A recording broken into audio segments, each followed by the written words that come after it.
আইনশৃঙ্খলা অবনতির প্রতিবাদে বিক্ষোভ ছাত্রদলের নির্বাচনের পরিবেশ ব্যাহত করতে মিটফোর্ড হত্যাকে ব্যবহারের অভিযোগ বিএনপির, ষড়যন্ত্রে কিছু ইসলামী দল। স্বৈরাচারের পতনের পর মুজিববাদ ও চাঁদাবাজদের পাহারাদার এখন একটি দল। মন্তব্য নাহিদের। এনসিপির বিরুদ্ধে অপপ্রচারের অভিযোগ হাসনাতের, সব বাধা জয় করার ঘোষণা। চানখারপুলে 6 জনকে হত্যা মামলার বিচার শুরু। সাবেক ডিএপি কমিশনার হাবিব সহ অভিযুক্ত 8। অন্তর্বর্তী সরকারের আমলেই শেষ করা হবে জুলাই হত্যাযজ্ঞের বিচার। অভ্যুত্থানে নারীর অবদান স্মরণে জুলাই কন্যা দিবস। নারায়ণগঞ্জে দেশের প্রথম জুলাই শহীদ স্মৃতিস্তম্ভ উদ্বোধন। শেখ হাসিনার পতনের বর্ষপূর্তিতে গণভবন হচ্ছে জাদুঘর। এবং সিআরআই ও সূচনা ফাউন্ডেশনের নথি জব্দে এনবিআরকে চিঠি। আওয়ামী লীগ নেতা হানিফের বিরুদ্ধে দুদকের মামলা। প্রায় 900 কোটি টাকা সন্দেহজনক লেনদেনের অভিযোগ।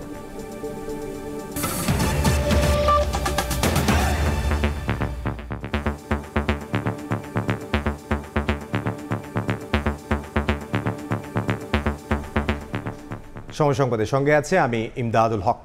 সারা দেশের আইন শৃঙ্খলা পরিস্থিতির অবনতি ও মব সৃষ্টির অপচেষ্টার প্রতিবাদে রাজধানীতে বিক্ষোভ মিছিল করছে ছাত্রদল ও যুবদল। দুপুরে রাজধানীর নয়াপল্টনে বিএনপির কেন্দ্রীয় কার্যালয়ের সামনে থেকে মিছিল শুরু করে ছাত্রদল।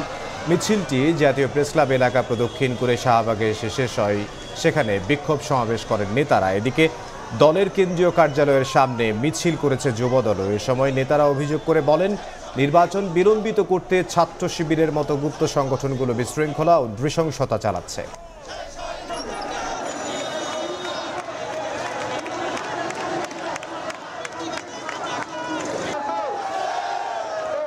গণতান্ত্রিক ধারাকে ব্যাহত করার জন্য তারা কাজ করে যাচ্ছে। তারা প্রকাশ্যে আনুক তাদের শিবিরের কমিটি, কতগুলো কমিটি আছে, মানুষ দেখুক কে সাধারণ শিক্ষার্থী আর কে শিবির। এই রাজনৈতিক একটি অপচেষ্টার মাধ্যমে ইসলামিক দল এবং আমাদের নতুন দল তারা চেষ্টা করছে যে বিএনপিকে বিভিন্নভাবে মিথ্যাচার অপবাদ দিয়ে বিভিন্নভাবে দমিয়ে রাখার জন্য। গোপন সংগঠনের সন্ত্রাসীরা এবং বিশেষ করে জামাতের কিছু কিছু নেতাকর্মীরা আমাদের দলের ভারপ্রাপ্ত চেয়ারম্যানের প্রতি ঈর্ষান্বিত হয়ে তারা বিভিন্ন প্রোপাগান্ডা করছে। তারা মনে করে যে বাংলাদেশের যদি একটি অবাধ, নিরপেক্ষ এবং সুষ্ঠু নির্বাচন হয় তাহলে তাদের অস্তিত্ব বিলীন হবে। সেই কারণে নির্বাচনকে পরিকল্পিতভাবে বানচাল করার জন্য সারা দেশে ডেমোক্রেসির পরিবর্তে মবক্রেসি চালু করেছে এই সংগঠন। সরকারকে এর দায়িত্ব বহন করতে হবে। সাধারণ শিক্ষার্থীদের এর সাথে কোনো সম্পৃক্ততা নেই। এই মব কালচারের সাথে সাধারণ শিক্ষার্থীদের এবং বাংলাদেশের সাধারণ সার্বভৌমত্ব যারা বিশ্বাসী এবং বাংলাদেশ বিনির্মাণে যারা জুলাই আগস্ট গণঅভ্যুত্থানে সর্বোচ্চ ভূমিকা পালন করেছে, তারা কেউ এ ধরনের মব কালচারে বিশ্বাসী নয়। নেতাদের কাছে অনুরোধ রাখবো যে আপনারা এমন কিছু হতে দেবেন না যাতে আমাদের ওই গণতন্ত্রের শত্রুরা, যারা আজকে তারেক সাহেবের বিরুদ্ধে বলে তারা গণতন্ত্রের শত্রু, যারা বিএনপির বিরুদ্ধে বলে তারা গণতন্ত্রের শত্রু, তারা এই দেশের মানুষের বিরুদ্ধে কথা বলে। বন্ধুগণ, তাই আসুন আজকে এই শান্তিপূর্ণ একটা র্যালির মধ্য দিয়ে আমরা সবাইকে জানিয়ে দিতে চাই, গণতন্ত্রের প্রশ্নে আমাদের কোনো আপোষ নাই। আমরা নির্বাচন চাই, যে সিদ্ধান্ত হয়েছে সেই সময়টাতেই আমরা নির্বাচন চাই। আইনশৃঙ্খলা পরিস্থিতির অবনতির প্রতিবাদে নয়াপল্টনে বিক্ষোভ মিছিল করছে ঢাকা উত্তর ও দক্ষিণ বিএনপির নেতাকর্মীরা। আমরা সে খবর জানবো। এই মুহূর্তে সেখানে আছেন সহকর্মী আহমেদ সালেহীন এবং শফিকুজ্জামান রুবেল। আমরা শুরুতেই যাচ্ছি সালেহীনের কাছে। সালেহীন, বিএনপির বিরুদ্ধে ষড়যন্ত্র এবং বিএনপির ভারপ্রাপ্ত চেয়ারম্যান তারেক রহমানের বিরুদ্ধে অকথ্য ভাষায় স্লোগান সহ অপপ্রচার এবং তাকে আঘাত করে যে ধরনের বক্তব্য দেওয়া হচ্ছে তার প্রতিবাদে আজকে নয়াপল্টন থেকে বিএনপির ঢাকা মহানগর উত্তর ও দক্ষিণ বিএনপি তারা মিছিল বের করেছে, তারা প্রতিবাদ মিছিল বের করেছে এবং এই মিছিলটি ইতিমধ্যে বিএনপি মহাসচিব মির্জা ফখরুল আলমগীর এবং স্থায়ী কমিটির সদস্য মির্জা আব্বাস তারা উদ্বোধন করেছেন এই মিছিলটি। এবং এই মিছিলটি এখন সামনের দিকে এগোচ্ছে, যে মিছিলটি কাকরাইল হয়ে মৎস্য ভবন হয়ে প্রেস ক্লাবের সামনে গিয়ে শেষ হবে। আপনারা জানেন যে এর আগে সংক্ষিপ্ত সমাবেশে বিএনপির মহাসচিব মির্জা ফখরুল আলমগীর তিনি বক্তব্য রেখেছেন। তার বক্তব্যে তিনি বলেছেন, তারেক রহমানকে নিয়ে যারা অকথ্য ভাষায় কথা বলছে, স্লোগান দিচ্ছে, তারা ভাবছে দেশের তারা বিএনপিকে আসলে আঘাত করে কথা বলছে এবং একটি পরিকল্পনা বাস্তবায়ন হচ্ছে যেখানে দেশকে অস্থিতিশীলতা এবং অস্থিরতা তৈরি করে বিভাজনের রাজনীতি তৈরি করা হচ্ছে, এই ধরনের অভিযোগ কিন্তু বিএনপি মহাসচিব করেছেন। একই সঙ্গে তিনি বলেছেন যে বিএনপি নেতাকর্মীরা কারো ফাঁদে পা দিবে না, এবং সে কারণে যে বিএনপিকে আসলে নানা রকম হেনস্থা করে, বিএনপিকে নিয়ে ষড়যন্ত্র করে নানা রকম বক্তব্য দেওয়া হচ্ছে, যার মাধ্যমে বিএনপিকে উত্তেজিত করার চেষ্টা করা হচ্ছে, এটা মির্জা ফখরুল আলমগীর অভিযোগ করেছে। এবং সেই কারণে সেই উত্তেজিত করার মাধ্যমে বিএনপিকে তাদের ফাঁদে পা দেওয়ানোর মধ্য দিয়ে দেশকে অস্থিতিশীল এবং অরাজক একটা পরিবেশ তৈরি করার চেষ্টা করা হচ্ছে, যেন নির্বাচন বানচাল করা যায় বা নির্বাচন যেন অনুষ্ঠিত না হয়, যেটি ডক্টর ইউনূস এবং তারেক রহমানের বৈঠকে ফেব্রুয়ারিতে নির্বাচনের যে একটি সম্ভাবনা তৈরি হচ্ছে সেটিকে তারা নস্যাৎ করার চেষ্টা করছে। এই ধরনের অভিযোগ আসলে বিএনপি মহাসচিব মির্জা ফখরুল আলমগীর তিনি করেছেন। একই সঙ্গে তিনি বলেছেন যে বিএনপি নির্বাচন চায় এবং ফেব্রুয়ারিতে যে নির্বাচনের কথা বলা হচ্ছে সেই নির্বাচন যেন তখনই হয় সেটি তিনি দাবি জানিয়েছেন। একই সঙ্গে যারা তথাকথিত রাজনৈতিক দল যারা বিএনপি নেতাদের বিরুদ্ধে বক্তব্য দিচ্ছেন, তারেক রহমানের বিরুদ্ধে কথা বলছেন, তাদের প্রতি তিনি ধিক্কার জানান। একই সঙ্গে মিটফোর্ড হাসপাতালের সামনে যে হত্যাকাণ্ড ঘটেছে, নৃশংস এই হত্যাকাণ্ডের পুঙ্খানুপুঙ্খভাবে তদন্ত করে দোষীদের বিরুদ্ধে কঠোর ব্যবস্থা নেওয়ার আহ্বান জানিয়েছেন মির্জা ফখরুল আলমগীর। এর আগে বিএনপির স্থায়ী কমিটির সদস্য মির্জা আব্বাস তিনি তার বক্তব্যে কড়া সমালোচনা করেছেন কয়েকটি রাজনৈতিক দলের, যারা আসলে বিএনপিকে ফাঁসানোর চেষ্টা করছে বলে তিনি অভিযোগ করেছেন। বলেছেন চকবাজারের যে ঘটনাটি সেটি পরিকল্পিতভাবে ঘটিয়ে দেশবাসীর কাছে বিএনপিকে ছোট করার জন্য, বিএনপিকে বিভ্রান্ত করার জন্য এই ধরনের কর্মকাণ্ড করা হয়েছে, যেগুলি আসলে বিভিন্ন রাজনৈতিক মহল তারা এগুলি বিএনপিকে হেয় করার জন্য করছে। একই সঙ্গে বিএনপির কে আওয়ামী লীগের দিকে ঠেলে দেওয়া হচ্ছে এমন যে অভিযোগ করছে অন্যান্য রাজনৈতিক দল, সেখানে মির্জা আব্বাস বলেন বিএনপি কখনো ষড়যন্ত্রের মধ্যে পড়বে না এবং মানুষের মন থেকে বিএনপিকে সরানো যাবে না, এই ধরনের বক্তব্য দেওয়া তারা দিয়েছেন।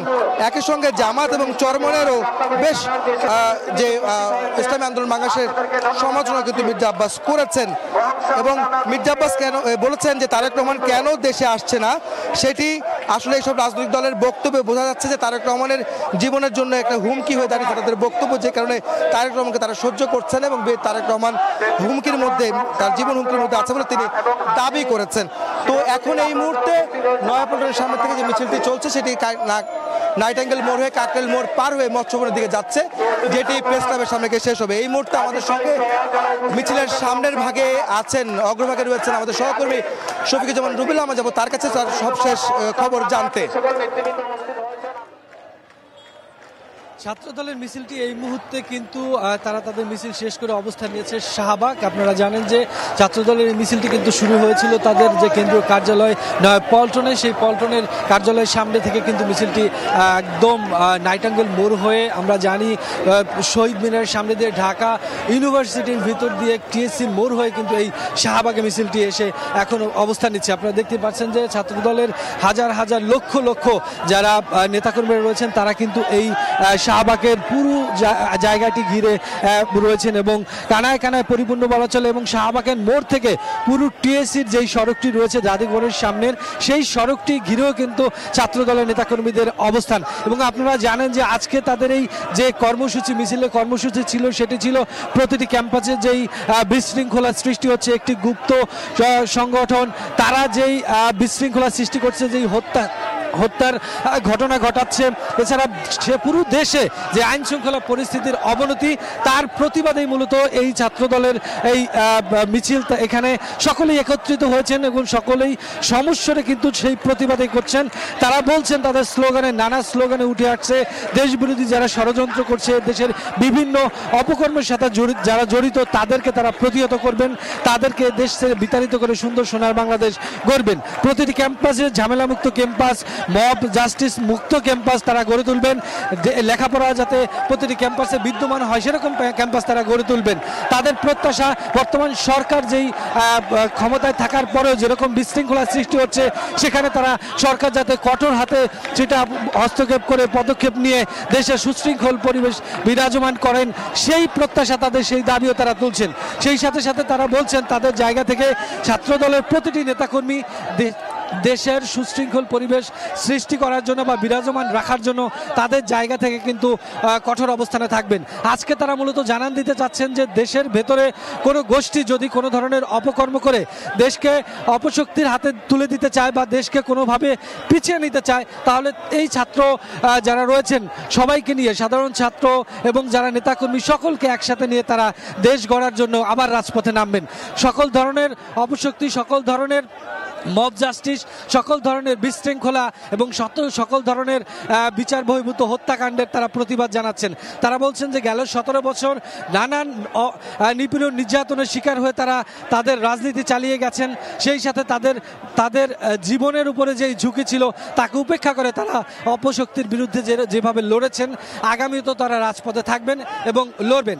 সব মিলিয়ে বলা যায় যে আজকের যেই বাংলাদেশ জাতীয়তাবাদী বিএনপির যেই সহযোগী সংগঠন, অঙ্গ সংগঠন, তাদের যে ব্যাপক শোডাউন, তাদের যে ব্যাপক মিছিল, এই মিছিলের মধ্যে দিয়ে তারা মূলত একটি স্পষ্ট বার্তাই দিতে চাচ্ছেন, সেটি হচ্ছে আগামীর বাংলাদেশ হবে সকলের, আগামীর বাংলাদেশ হবে বৈষম্যমুক্ত এবং সেখানে কোনো গোষ্ঠী, কোনো শক্তি যাতে বিশৃঙ্খলা সৃষ্টি করতে না পারে, কাউকে ভয়ভীতি বা কারো উপরে যাতে বিচার বহির্ভূত হত্যাকাণ্ড সৃষ্টি করতে না পারে, সকল শক্তির বিরুদ্ধে, অপশক্তির বিরুদ্ধে তাদের এই অবস্থান। তো সব মিলে শাহবাগ থেকে বাংলাদেশ ছাত্র দলের সমাবেশ থেকে এই ছিল এই মুহূর্তে। আমরা বিএনপি এবং অঙ্গ সহযোগী সংগঠনের বিক্ষোভ মিছিলের খবর জানছিলাম। শাহবাগ থেকে যোগ দিয়েছিলেন সহকর্মী শফিকুজ্জামান রুবেল এবং এর আগে নয়াপল্টন থেকে সহকর্মী আহমেদ সালেহীন। মিটফোর্ড হত্যা রাজনৈতিক হীন স্বার্থে ব্যবহার করে নির্বাচনের পরিবেশ বিঘ্নিত করার পরিকল্পনা কিনা এমন সন্দেহ প্রকাশ করেছে বিএনপি। সংবাদ সম্মেলন করে দলের শীর্ষ নেতাদের নামে কুরুচিপূর্ণ বক্তব্যের নিন্দা ও প্রতিবাদ জানিয়েছেন বিএনপি মহাসচিব মির্জা ফখরুল ইসলাম আলমগীর। এদিকে বিএনপিকে হেয় করার আন্তর্জাতিক ষড়যন্ত্রে কয়েকটি ইসলামিক দল যুক্ত হয়েছে বলে অভিযোগ করেছেন দলের সিনিয়র যুগ্ম মহাসচিব রুহুল কবির রিজভী। তার প্রতিবাদে আজ আমরা আপনাদের মিটফোর্ড হত্যা ঘিরে বিএনপির বিরুদ্ধে ষড়যন্ত্র এবং ভারপ্রাপ্ত চেয়ারম্যান তারেক রহমানকে নিয়ে কুরুচিপূর্ণ মন্তব্যের বিরুদ্ধে সোচ্চার দলটির শীর্ষ নেতারা।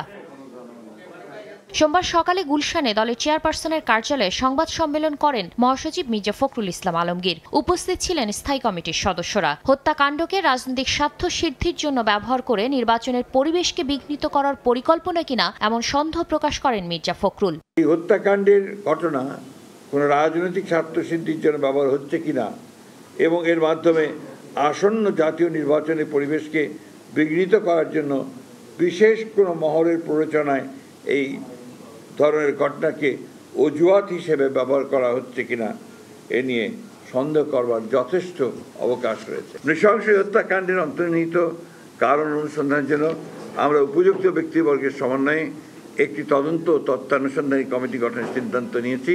একটি রাজনৈতিক দলের মিছিলের আয়োজন এবং কুরুচিপূর্ণ স্লোগান দিয়ে আবারও ফ্যাসিবাদের যুগে ফিরিয়ে আনা হচ্ছে কিনা এমন প্রশ্নও বিএনপির। ঐক্যবদ্ধ জাতিকে বিভক্ত করতে কোনো দলের হীন স্বার্থে দেশ ব্যর্থ হতে দেওয়া হবে না বলেও হুঁশিয়ার করেন বিএনপি মহাসচিব। পরিকল্পিতভাবে দেশের বৃহত্তম জনপ্রিয় দলের বিরুদ্ধে কুৎসা রটনা, কুরুচিপূর্ণ এমন বক্তব্য প্রদানের বিরুদ্ধে আমরা তীব্র প্রতিবাদ, নিন্দা ও ঘৃণা প্রকাশ করছি। ঐক্যবদ্ধ জাতিকে বিভক্ত করার ষড়যন্ত্রকারীদের মুখোশ আজ উন্মোচিত।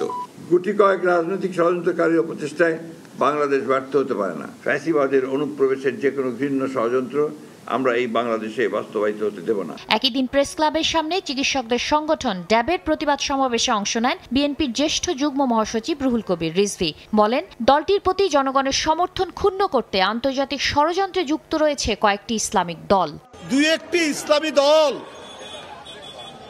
আজকে এটাকে মার্কেটিং করার চেষ্টা করছে, কিন্তু তাদের বলি জিয়াউর রহমান না থাকলে তো আপনারা রাজনীতি করতে পারতেন না। টার্গেট জাতীয়তাবাদী শক্তি, টার্গেট তারেক রহমান। এই কারণে এত অপপ্রচার। একটি আন্তর্জাতিক চক্রান্ত তো রয়েছে, সেই পা দিয়েছেন দুই একটি ইসলামী দল। দলের বিরুদ্ধে ষড়যন্ত্রে পা না দিয়ে সবাইকে সতর্ক থাকার আহ্বান জানান বিএনপি নেতারা। শাতিলা শারমিন, সময় সংবাদ, ঢাকা। ঐকমত্য কমিশনের সঙ্গে বৈঠক শেষে কথা বলছেন বিএনপি নেতা সালাউদ্দিন আহমদ। সরাসরি যাচ্ছে সেখানে ক্ষেত্রে এবং আরও কনস্টিটিউয়েন্সিস ডিলিমিট করে আরও 100 কনস্টিটিউয়েন্সি যদি ডিলিমিট করা হয় তাহলে 300 + 400 করে এখানে বিভিন্ন পদ্ধতির যে নির্বাচন প্রক্রিয়ার প্রস্তাব সংস্কার কমিশনগুলোর পক্ষ থেকে দেয়া হয়েছে, সংবিধান সংস্কার কমিশন এবং নির্বাচনী ব্যবস্থা সংস্কার কমিশনের পক্ষ থেকে দেয়া হয়েছে, সেখানে কিছু কিছু প্রস্তাব আছে যেগুলো আসলে বাস্তবায়ন করা অত্যন্ত দুরূহ। একটা রোটেশন পদ্ধতির কথা আপনারা শুনেছেন, যে বাই রোটেশন প্রত্যেকটা নির্বাচনে মানে এলাকার একটা দুইটা তিনটা এক নির্বাচনে এক, দ্বিতীয় নির্বাচনে 2 নম্বর আসন, তৃতীয় নির্বাচনে 3 নম্বর আসন এভাবে করা হয়েছে, সেটা বাস্তবায়নক নয়। এখন অবশ্য কমিশন সেই জায়গা থেকে সরে এসছে, সেই প্রস্তাবের মধ্যে নেই। দ্বিতীয়ত ওনারা আরেকটা প্রস্তাব দিয়েছেন যে বিদ্যমান আসনের মানে তাদের প্রস্তাব অনুসারে 100 যদি হয়, সেই 100তে শুধু নারীদেরকে মনোনয়ন দেয়, কিন্তু সেই আসনগুলো কিভাবে ঠিক করবেন সেটা কিন্তু পরিষ্কার নয়। সেই 100 আসন কোনগুলো হবে, ডিলিমিট কিভাবে হবে, এগুলো পরিষ্কার নয়। আরেকটা প্রস্তাব এসছে আজকে নতুন করে, যে বিদ্যমান যে আসন আছে তার মধ্য থেকে 33% আসনে নারীর প্রার্থিতা, যেটা প্রায় 100 হবে, 1/3, সেটা দেয়া যায় কিনা। তা আমরা যেখানে এখনো পর্যন্ত আরপিওর বিধান মতে রাজনৈতিক দলসমূহ প্রত্যেকটা কমিটিতে 33% নারী সদস্য রাখা, সেটা নিশ্চিত করতে পারি নাই। প্রত্যেকটা রাজনৈতিক দল চিঠি দিয়ে সেই সময়টা বৃদ্ধি করার জন্য নির্বাচন কমিশনে বারবার অনুরোধ করে। কারণ আমাদের সামাজিক বাস্তবতা, আমাদের রাজনৈতিক বাস্তবতা এবং আমাদের সংখ্যাগরিষ্ঠ মানুষের ধর্মীয় রীতিনীতি এবং কালচার, এটা আমাদের মাথায় রাখতে হবে, যাতে করে আমাদেরকে বুঝতে সুবিধা হয় যে এই অবস্থা বাংলাদেশে বাস্তবতায় কতটা সম্ভব।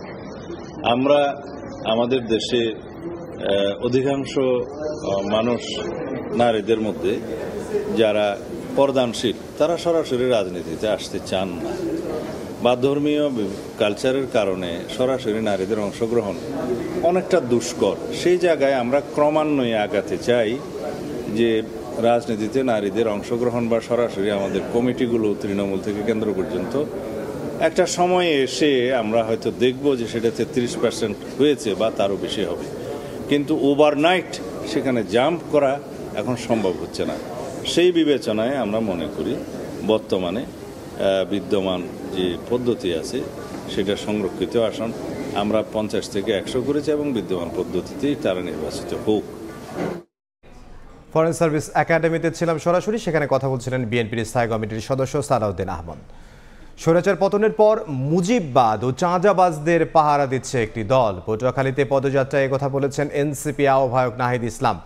দেশ গড়তে চাওয়া এনসিপির বিরুদ্ধে নানাভাবে প্রোপাগান্ডা ছড়ানো হচ্ছে বলেও অভিযোগ করেছেন দলটির দক্ষিণাঞ্চলের মুখ্য সংগঠক হাসনাত আব্দুল্লাহ। উত্তরের রংপুর থেকে শুরু করা জুলাই পদযাত্রা এখন দক্ষিণের জনপদে। দেশ গড়তে মাঠ চষে বেড়াচ্ছেন 24-এর বিপ্লবীরা। পদযাত্রা 14তম দিনে পটুয়াখালীতে দুপুর 12টার দিকে এনসিপি নেতারা শহরের সার্কিট হাউস রোড থেকে পদযাত্রা শুরু করেন। দুপুর 1:30টার দিকে সার্কিট হাউসের সামনে অস্থায়ী মঞ্চে সভায় যোগ দেন।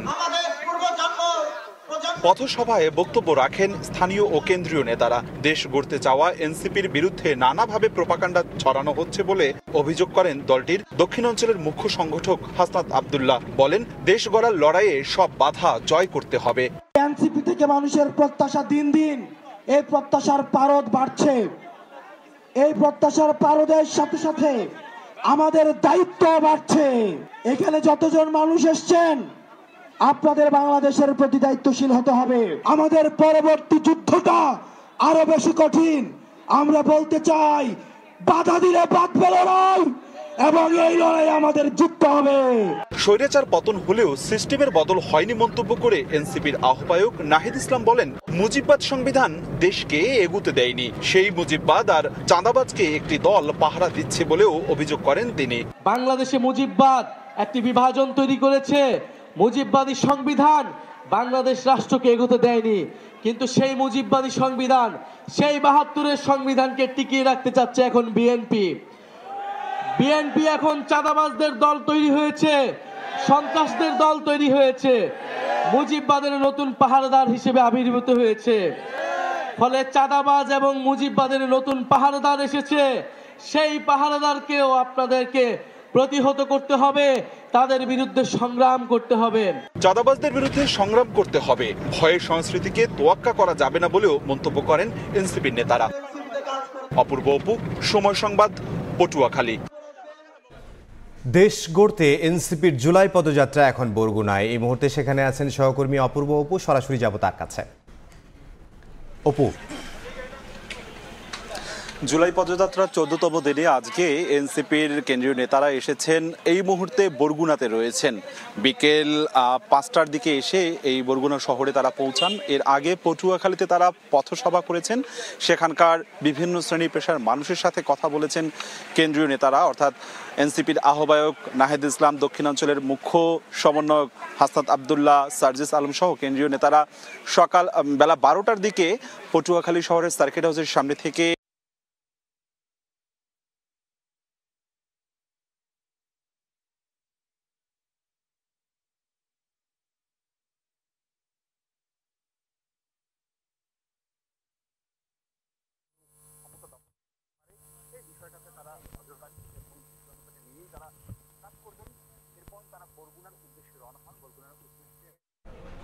সংযুক্তি বিচ্ছিন্ন হয়ে যাওয়ায় আমরা আন্তরিকভাবে দুঃখ প্রকাশ করছি। বরগুনা থেকে যোগ দিয়েছিলেন সহকর্মী অপূর্ব অপু। জুলাই আগস্টের গণহত্যার আরও একটি মামলার বিচার শুরুর আদেশ দিয়েছেন আন্তর্জাতিক অপরাধ ট্রাইব্যুনাল। চাংখারপুরে 6 জনকে হত্যা মামলায় সাবেক ডিএমপি কমিশনার হাবিবুর রহমান হাবিব সহ 8 জনের বিরুদ্ধে অভিযোগ গঠন করেছেন ট্রাইব্যুনাল। মামলার সাক্ষ্য গ্রহণের দিন ধার্য করা হয়েছে 11 আগস্ট। এদিন আরও 5 মামলার শুনানি হয় ট্রাইব্যুনালে। আনাজসহ 6 জনকে হত্যার দায়ে ঢাকার সাবেক পুলিশ কমিশনার হাবিবুর রহমান হাবিব, সাবেক যুগ্ম কমিশনার সুদীপ কুমার চক্রবর্তী সহ 8 জনের বিচার শুরুর আদেশ দিয়েছেন আন্তর্জাতিক অপরাধ ট্রাইব্যুনাল। খারিজ করে দেয়া হয়েছে আসামিদের অব্যাহতির আবেদন। এই মামলায় সাক্ষ্য গ্রহণের দিন ধার্য করা হয়েছে 11 আগস্ট। ওয়্যারলেস মেসেজের মাধ্যমে হাবিবুর রহমান লেথাল ওয়েপন ব্যবহার করে গুলি করে যে শেখ হাসিনার নির্দেশ ছিল সেটাকে কমিউনিকেট করেন এবং অফিসারদেরকে নির্দেশ দেন গুলি বর্ষণের জন্য। যেহেতু নুরেনবার্গ ট্রায়াল বা টোকিও ট্রায়াল, অন্যান্য ট্রায়ালও যেখানে আসামিদেরকে অব্যাহতি প্রদান করা হয়েছিল এবং খালাস দেওয়া হয়েছিল, আমরা আশা করি ভবিষ্যতে আমরা ট্রায়াল ফেজের মাধ্যমে এই আদালত থেকে আমরা খালাস পাবো। এদিন নারায়ণগঞ্জের 7 খুনের দায়ে মৃত্যুদণ্ডপ্রাপ্ত সাবেক র্যাব কর্মকর্তা তারেক সাঈদ, মাসুদ রানা, আরিফ হোসেনকে কারাগারে জিজ্ঞাসাবাদের অনুমতি দিয়েছেন ট্রাইব্যুনাল। গুমের মামলার তদন্তের স্বার্থে এই অনুমতি পান তদন্ত সংস্থা। এই মামলার অন্যতম আসামি সাবেক সেনা কর্মকর্তা জিয়াউল হাসান। জিয়াউল হাসানের বিভিন্ন গুম করার নির্দেশ দেয়া বা বিভিন্ন অপরাধের ব্যাপারে তাদের জানাশোনা আছে। আরও 4 মামলার শুনানি হয় আন্তর্জাতিক অপরাধ ট্রাইব্যুনাল 1-এ। সাভারের আসহাবুল ইয়ামিন হত্যা মামলায় হাজির করা হয় 3 আসামিকে ও রামপুরায় কার্নিশে ঝুলে থাকা আমির হোসেনকে গুলির মামলায় এএসআই চঞ্চল চন্দ্র সরকার সহ 2 জনকে বসানো হয় কাঠগড়ায়। এই 2 মামলার তদন্ত শেষ করতে সময় পান তদন্ত সংস্থা। এদিন 2016 সালে কল্যাণপুরের জাহাজবাড়িতে জঙ্গি নাটক সাজিয়ে 9 তরুণকে হত্যা মামলায় সাবেক আইজিপি শহীদুল হক, সাবেক ডিএমপি কমিশনার আসাদুজ্জামান মিয়া সহ 3 জনকে ট্রাইব্যুনালে হাজির করা হয়। এই মামলার বিচারিক আদালতের নথি তলব করেছেন বিশেষ ট্রাইব্যুনাল। আফজাল হোসেন, সময় সংবাদ।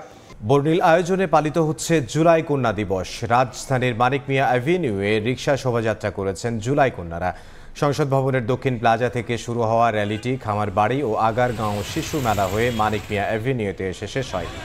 আমরা তোমাদের ভুলবো না ব্যানারে এই আয়োজনে অংশ নেন প্রায় 1200 জুলাই কন্যা। অংশগ্রহণকারীরা জানান, জুলাই অভ্যুত্থানে নারীদের সরব অংশগ্রহণ তুলে ধরতেই এই শোভাযাত্রা হয়েছে। অনুষ্ঠানে উপস্থিত রয়েছেন 2 উপদেষ্টা শারমিন এস মুর্শেদ ও ফরিদা আখতার।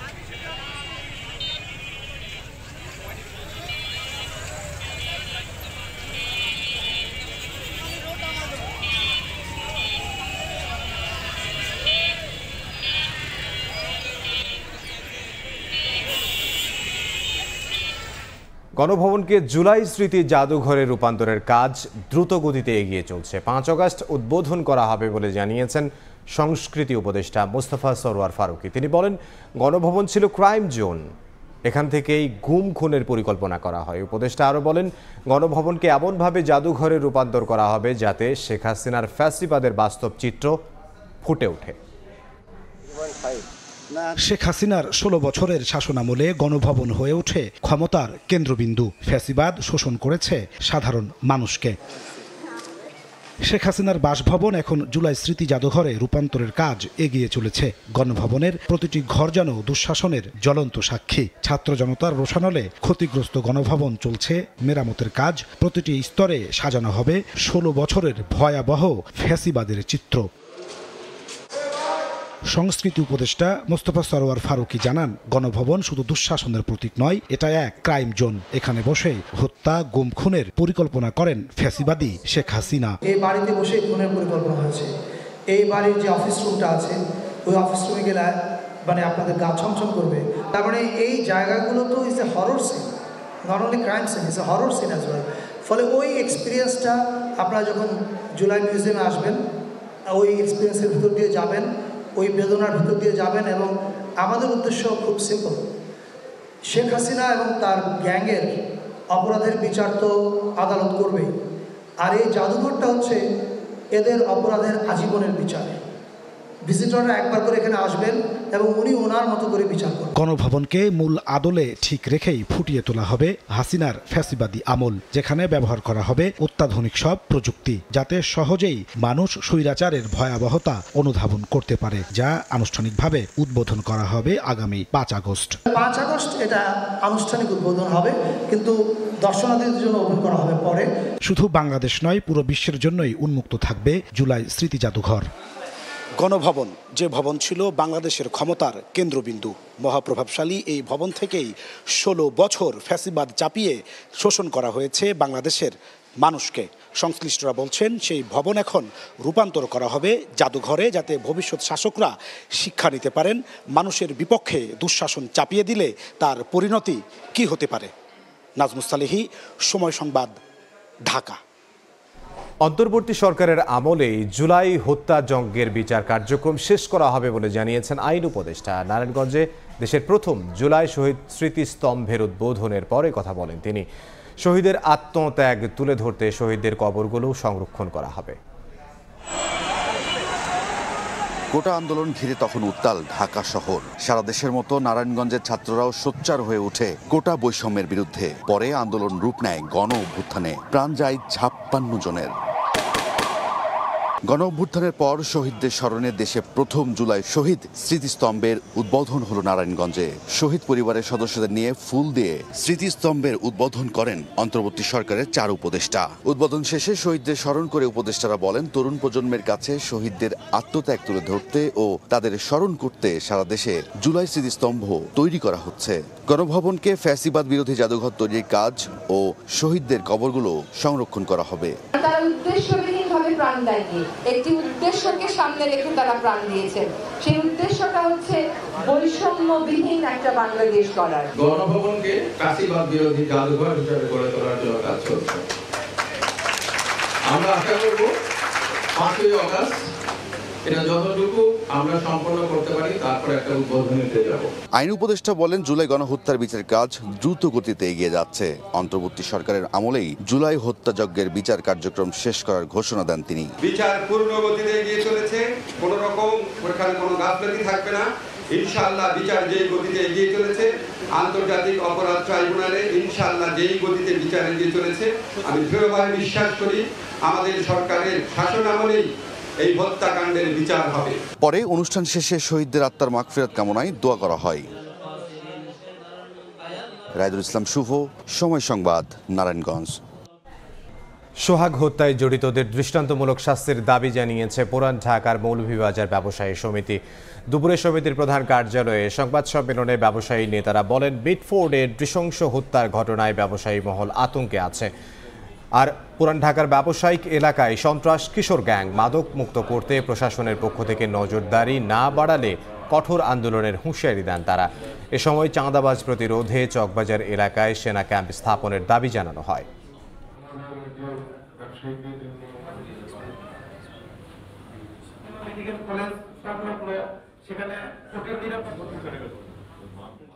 সোহাগ কে আছে সেটা আমার জানার বিষয় না, কিন্তু সে একজন মানুষ।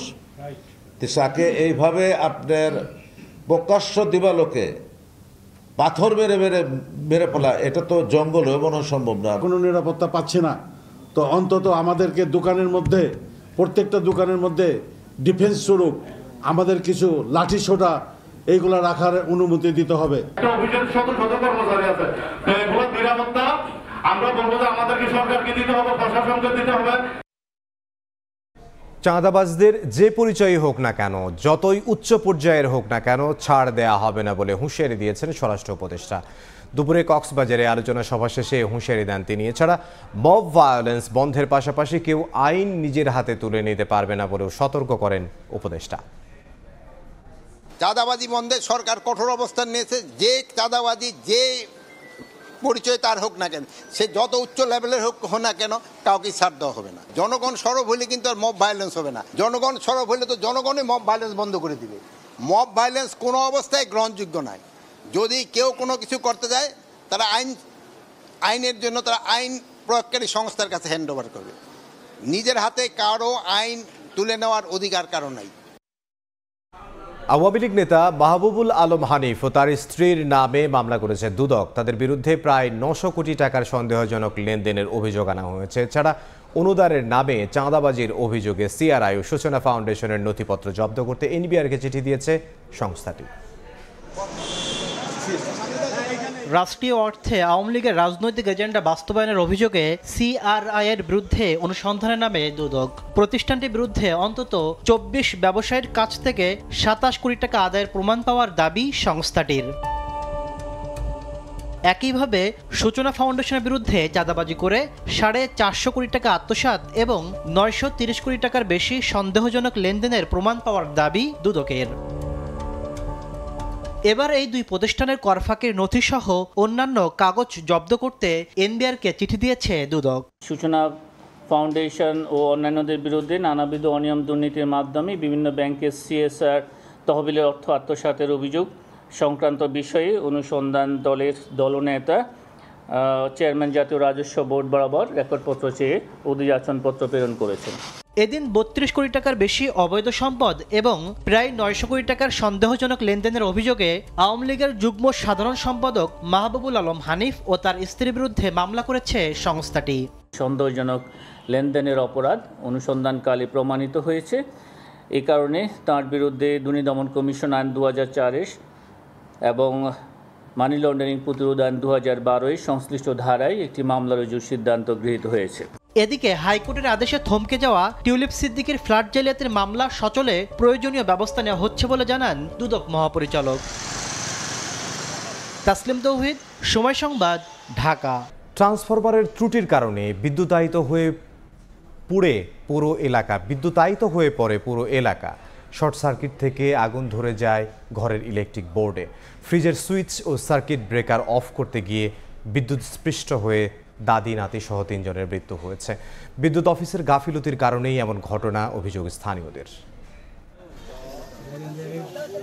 প্রতিদিনের মতো রাতের খাবার খেয়ে বিছানায় ঘুমাতে যান দাদি উরকান ব্রো ও তার নাতি তুমলে ব্রো। কিন্তু রোববার রাতে পান্থরপান সদর উপজেলার সুয়ালক ইউনিয়নের রাংলাই চেয়ারম্যান পাড়ায় হঠাৎ করে ইলেকট্রিক বোর্ডে আগুন ধরে যায়। এ সময় ফ্রিজের সুইচ বন্ধ করতে গেলে বিদ্যুতায়িত হয়ে মারা যায় নাতি তুমলে ব্রো। পরে তাকে বাঁচাতে গেলে বিদ্যুতায়িত হয়ে মৃত্যু হয় দাদি উরকান ব্রোরও।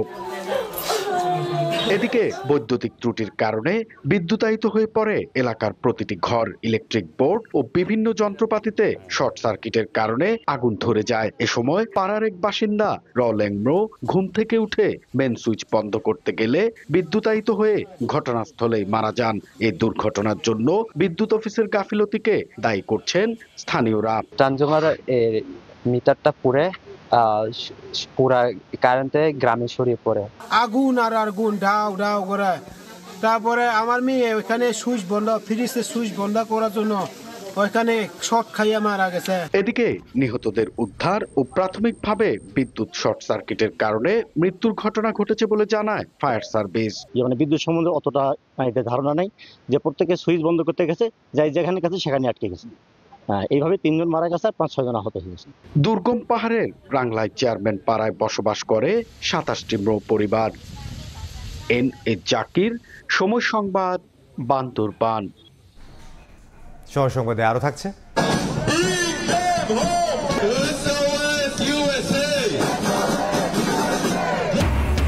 গাজায় আগ্রাসনের প্রতিবাদে ইসরায়েলে বিক্ষোভ, নিহত শিশুদের স্মরণে মৌন মিছিল। এক সপ্তাহের মধ্যে যুদ্ধবিরতি আশাবাদী ট্রাম্প, একদিনে প্রাণহানি ৭৪।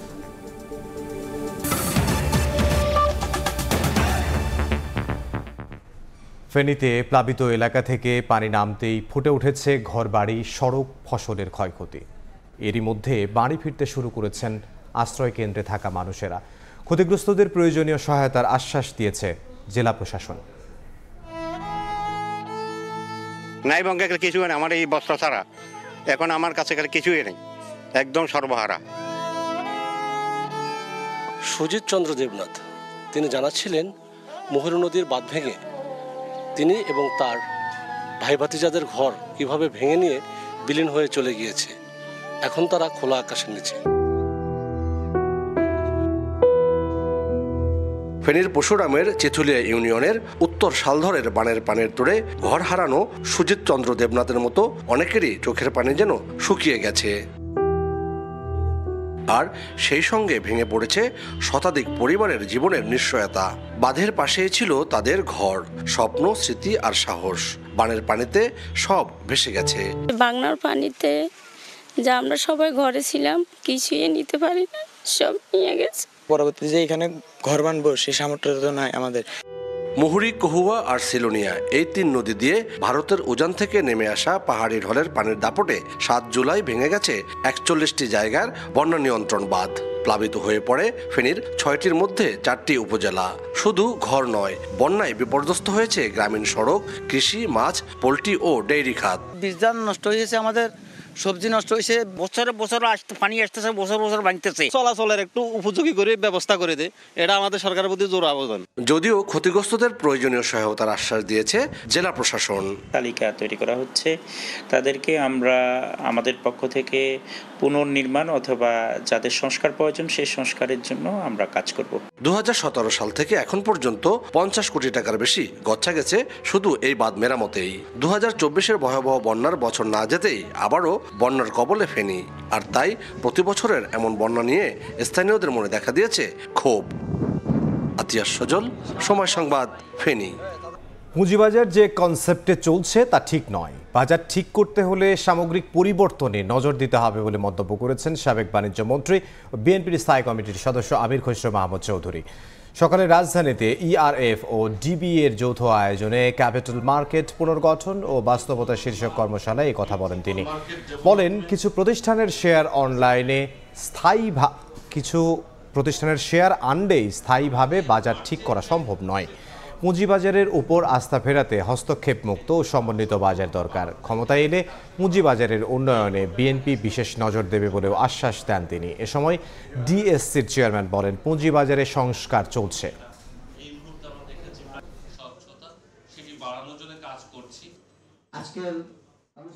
Bangladesh bank, high street banking, capital market, FCC, এইগুলার একটা কোঅর্ডিনেশন থাকতে হবে। কয়টা গভর্নমেন্ট শেয়ার সেট করে কোনোদিন আস্থা মার্কেট আসবে না। গভর্নমেন্টের ওনারশিপ ছাড়া ক্যাপিটাল মার্কেট ডেভেলপ করবে না। আপনি যে বাংলাদেশ ব্যাংক $4 বিলিয়ন জন্য IMF এর পিছিয়ে পিছিয়ে দৌড়তে হয়। ক্যাপিটাল মার্কেট যদি প্রপারলি অপারেট করে, আপনারা যদি মিউনিসিপ্যাল বন্ড করতে পারে, এই যে মিউনিসিপ্যালিটি যে কর্পোরেশনগুলো, এদের কি দরকার আছে গভর্নমেন্টের পিছিয়ে পিছিয়ে দৌড়ার টাকার জন্য? মার্কিন শুল্কে ভিয়েতনাম কিছুটা সুবিধা পেলেও কম খরচে উৎপাদনে এগিয়ে রয়েছে বাংলাদেশ। একইভাবে মার্কিন বাজারে বাংলাদেশি তৈরি পোশাকের সবচেয়ে বড় প্রতিযোগী দেশ চীন ভারত থেকে পোশাকের ক্রয়াদেশ বাড়ালে গুনতে হবে বাড়তি দাম, কারণ সেসব দেশের সর্বনিম্ন মজুরি বাংলাদেশের চেয়ে বেশি। এমন হিসেব কষে অর্থনীতিবিদরা বলছেন, মার্কিনরা সাশ্রয়ী মূল্যে পোশাক চাইলে বিকল্প নেই বাংলাদেশের। আবারও বৈঠকে বসার আশ্বাসে মত দ্বিমতে 11 জুলাই শেষ হয়েছে বাংলাদেশ মার্কিন দ্বিতীয় দফার শুল্ক আলোচনা। এরপরেই সামনে এসেছে এখন পর্যন্ত ট্রাম্পের আরোপ করা 35% শুল্ক কার্যকর হলে মার্কিন বাজারে কি টিকে থাকতে পারবে বাংলাদেশ? প্রথমেই আসা যাক তৈরি পোশাক শিল্পে। গেল বছর বাংলাদেশ থেকে যুক্তরাষ্ট্রে রফতানি করা $840 কোটি আয়ের মধ্যে 735 কোটি এসেছে তৈরি পোশাক থেকে। বাজারটিতে বাংলাদেশের সবচেয়ে বড় প্রতিযোগী চীন, ভিয়েতনাম। আমাদের জন্য খুব বেশি পরিমাণ ভয়ের কোনো কারণ নাই, কারণ আমাদের অনেক কষ্ট বেশি হইলেও আমাদের কিছু কিছু কষ্ট কম, সব মিলে আমরা একটা প্রতিযোগিতামূলক জায়গায় থাকবো। তথ্য বিশ্লেষণ বলছে 20% মার্কিন শুল্ক নিয়ে বাংলাদেশের চেয়ে কিছুটা সুবিধাজনক অবস্থানে থাকলেও উৎপাদন খরচে পিছিয়ে রয়েছে ভিয়েতনাম। কারণ বাংলাদেশে যেখানে সর্বনিম্ন মাসিক মজুরি $113, ভিয়েতনামে অঞ্চলভেদে রয়েছে $140 থেকে $200। একইভাবে ভারতের শুল্ক 26% হলেও মজুরি রয়েছে $148 থেকে $182। এই অবস্থায় অর্থনীতিবিদরা বলছেন, যতটা সস্তা দামে বাংলাদেশি পোশাক পায় যুক্তরাষ্ট্র, এই মানের পোশাক এর চেয়ে কম দামে পাবে না আর কোনো দেশে। তাই শুল্ক আলোচনায় বাংলাদেশকে শক্ত অবস্থানে থাকার পরামর্শ তাদের। তড়িঘড়ি করে কোনো ধরনের ছাড় আমাদের দেওয়া উচিত না, বেসিক প্রিন্সিপালের খুব বেশি বিপরীতে গিয়ে। কিছু টুকটাক যেখানে আমার মনে হয় কাছাকাছি আছে, অন্য দেশের সাথে মোটামুটি আমেরিকা বা সেখানে কিছু আমদানি বাড়ানোর শুল্ক অ্যাডজাস্টমেন্টের ব্যবস্থা করা যেতেই পারে। এদিকে ব্রিক্সের সদস্য হয়ে ভারত ও চীনে বাড়তি 10% শুল্ক আরোপ করার হুঁশিয়ারি দিয়েছেন মার্কিন president. 10% charge. That would be India, Brazil. That's right. They have to pay 10%. Yanur Shifat, সময় সংবাদ, ঢাকা।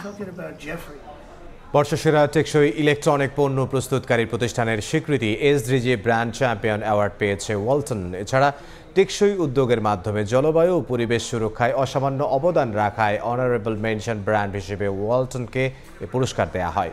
শনিবার রাজধানীর রেডিসন ব্লু হোটেলে আয়োজিত অনুষ্ঠানে ওয়ালটনকে 3টি ক্যাটাগরিতে এসডিজি ব্র্যান্ড চ্যাম্পিয়ন অ্যাওয়ার্ড প্রদান করা হয়। পুরস্কার গ্রহণ করেন ওয়ালটন হাইটেক ইন্ডাস্ট্রিজ পিএলসির ব্যবস্থাপনা পরিচালক SM মাহবুবুল আলম।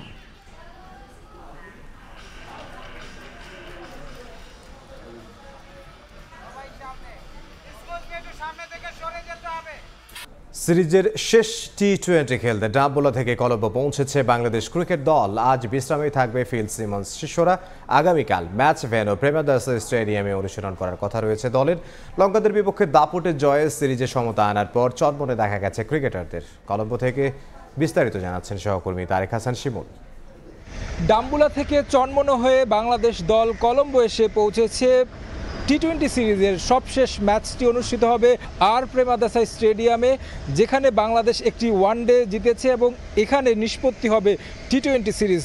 দারুণভাবে সিরিজ জয়ের হাতছানি বাংলাদেশের সামনে, সেই সুযোগটা নিঃসন্দেহে লুফে নিতে চাইবে টাইগাররা। সকাল 11টায় ডাম্বুলা থেকে রওনা দিয়ে বিকাল 3টার মধ্যে এই কলম্বোর যেই সিনেমন গ্র্যান্ড হোটেল রয়েছে, যেটি আসলে কলম্বোতে বাংলাদেশ দলের আবাসস্থল বলা চলে, যে আগের কলম্বো পার্টেও এখানে অবস্থান করছে বাংলাদেশ দল, শেষ ম্যাচটির অবস্থান করবে। এবং কি আজকে যেমনটা দেখেছি, দলের ক্রিকেটাররা লম্বা জার্নি করে আসলেও একটা জয় যে চনমনে করে দিয়েছে দলকে, সেইটার একটা প্রভাব কিন্তু ক্রিকেটারদের মাঝে ছিল। তাসকিন থেকে শুরু করে লিটন দাসের কথা বিশেষভাবে বলতে হয়। শ্রীলঙ্কাকে একাই কিন্তু গুড়িয়ে দিয়েছেন তিনি, তার ব্যাট হাতে চরম সমালোচনার মধ্যে ছিলেন, রান পাচ্ছিলেন না। টি-20তে নেতৃত্ব দিচ্ছেন, উইকেটের পেছনে স্ট্যাম্পিং করেছেন, দারুণভাবে রিভিউ নিয়েছেন, ক্যাপ্টেন্সিটাও দারুণভাবে করছেন। সিনিয়র সহকারী কোচ মোহাম্মদ সালাউদ্দিনের সঙ্গে যেমনটা দেখেছি, লিটন দাস লম্বা সময় আলোচনা করছিলেন এই খানিকটা পথের মাঝেই কতটা সিরিয়াস লিটন দলকে একটা সিরিজ উপহার দিতে, সেটা আসলে বোঝা যায়।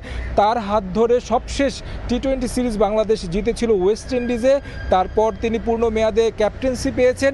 এখন কিন্তু সেই সুযোগ লিটনের সামনে, তার কাছে দল যেটা প্রত্যাশা করে সেটা উপহার দেওয়ার। পাশাপাশি যদি বলি যে দলের অবস্থা বলতে গেলে কোনো ধরনের ইনজুরি সমস্যা নেই, যেমনটা দেখেছি তাসকিনকে ব্রেক দেওয়া হয়েছে।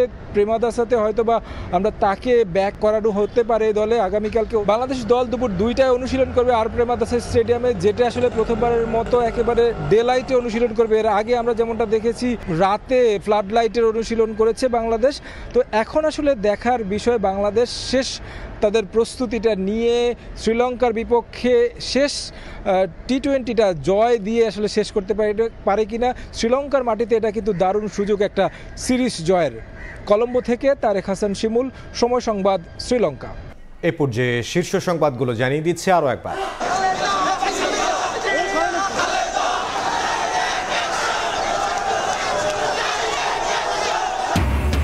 আইন শৃঙ্খলা অবনতির প্রতিবাদে বিক্ষোভ ছাত্রদলের ভোটের পরিবেশ ব্যাহত করতে মিটফোর্ডে হত্যাকে ব্যবহারের অভিযোগ বিএনপির ষড়যন্ত্রে কিছু ইসলামী দল। স্বৈরাচারের পতনের পর মুজিববাদ ও চাঁদাবাজদের পাহারাদার এখন একটি দল। মন্তব্য নাহিদের। এনসিপির বিরুদ্ধে অপপ্রচারের অভিযোগ হাসনাতের, সব বাধা জয় করার ঘোষণা। এবং চানখারপুলে 6 জনকে হত্যা মামলার বিচার শুরু। সাবেক ডিএমপি কমিশনার হাবিব সহ অভিযুক্ত 8। অন্তর্বর্তী সরকারের আমলেই শেষ করা হবে জুলাই হত্যাযজ্ঞের বিচার।